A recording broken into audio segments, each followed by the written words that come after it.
kasih Anda masih bersama kami. Bagi Anda yang baru saja bergabung, kami hadirkan kembali 3 berita utama hari ini.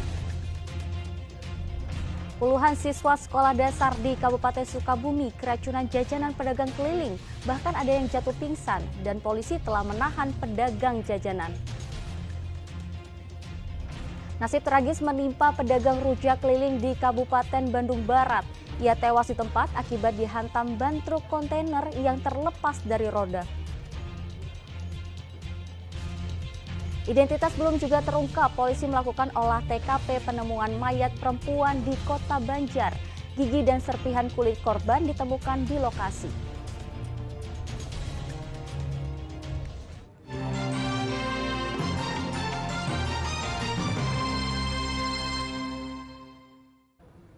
Identitas dan penyebab kematian perempuan yang jasadnya ditemukan terbungkus selimut di jurang di Kota Banjar masih misterius. Polisi menemukan potongan kulit jari dan gigi yang diduga milik korban saat olah tempat kejadian perkara.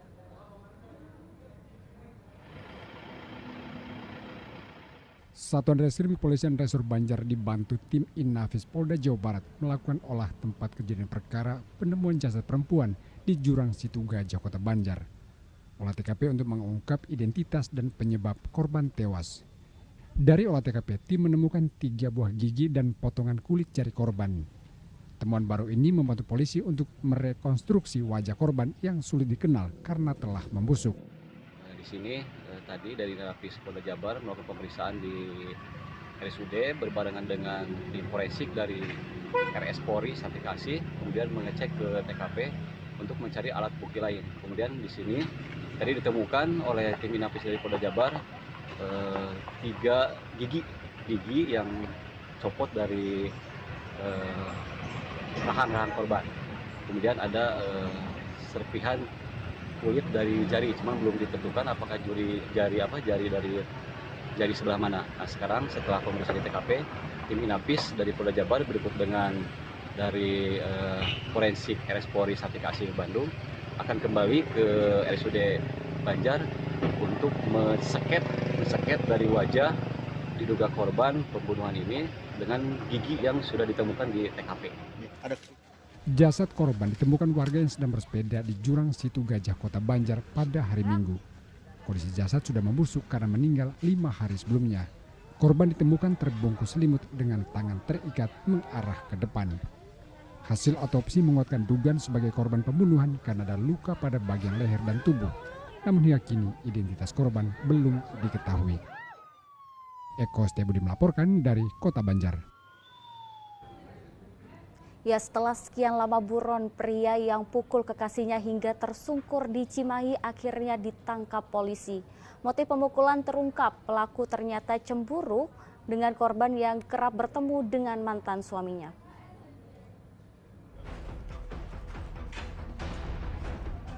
Tim gabungan Resmob Satreskrim Polres dan unit Polsek Cimahi mengepung salah satu rumah yang diduga menjadi tempat persembunyian Rifan Egy, pelaku pemukulan kekasihnya hingga korban pingsan.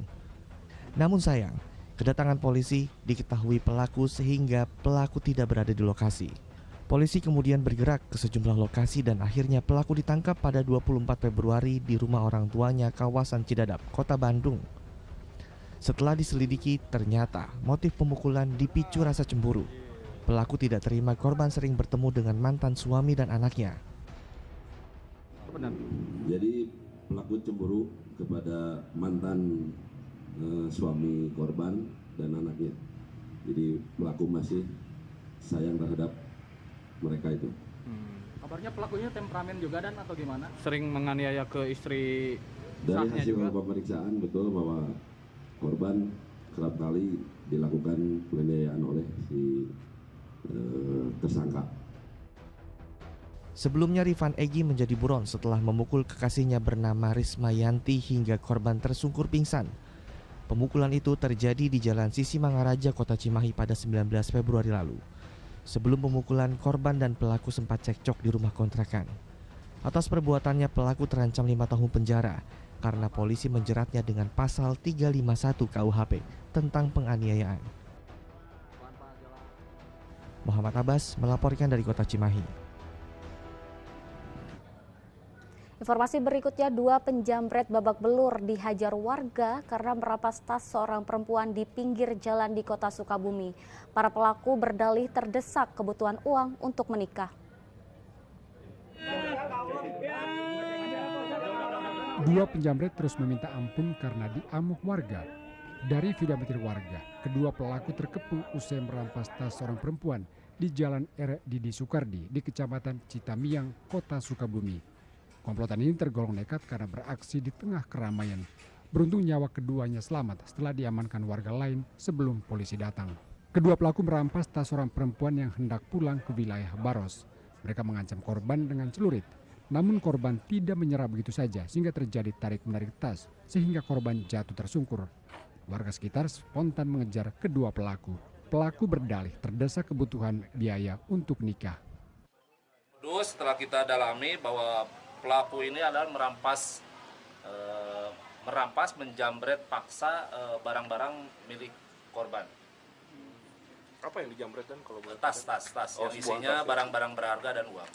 Oke, saat kejadian katanya sempat kabur. Terluka itu Akibat apa? Ini korban saat terjadinya perbuatan tersebut, korban berusaha mempertahankan tasnya sehingga saat itu terjadi tarik-menarik. Karena korban ini perempuan, tidak kuat, ketarik ke jalan dan kepalanya membentur trotoar ya di TKP. Oh, itu sempat bawa sajam ya si pelaku? Ya betul, setelah kita lakukan pendalaman di TKP, pelaku ini salah satunya membawa sajam jenis celurit. Pelaku dikenai pasal 365 ayat 2 tentang pencurian dilakukan 2 orang bersama-sama atau lebih dengan ancaman hukuman 12 tahun penjara. Asep Didi melaporkan dari Kota Sukabumi. 6 anggota komplotan pencuri tiang fiber optik di Subang tertangkap polisi. Selain menangkap pelaku, polisi turut menyita barang bukti belasan tiang tersebut. Atas adanya laporan dari warga, 6 orang ini berhasil ditangkap polisi karena mencuri tiang fiber optik di Desa Rancajaya, Kecamatan Patok Besi, Kabupaten Subang. Modus komplotan ini berpura-pura sebagai pekerja proyek. Sebanyak 16 tiang fiber optik beserta 1 mobil pickup disita untuk dijadikan barang bukti. Atas perbuatannya, para pelaku terancam 7 tahun penjara karena mereka dijerat dengan pasal pencurian dan pemberatan. Dapatkan 6 orang yang sedang melakukan ataupun membongkar tiang fiber optik. Dari ke-6 orang tersebut tidak bisa menunjukkan surat yang sah. Ditemukan ada 16 tiang fiber optik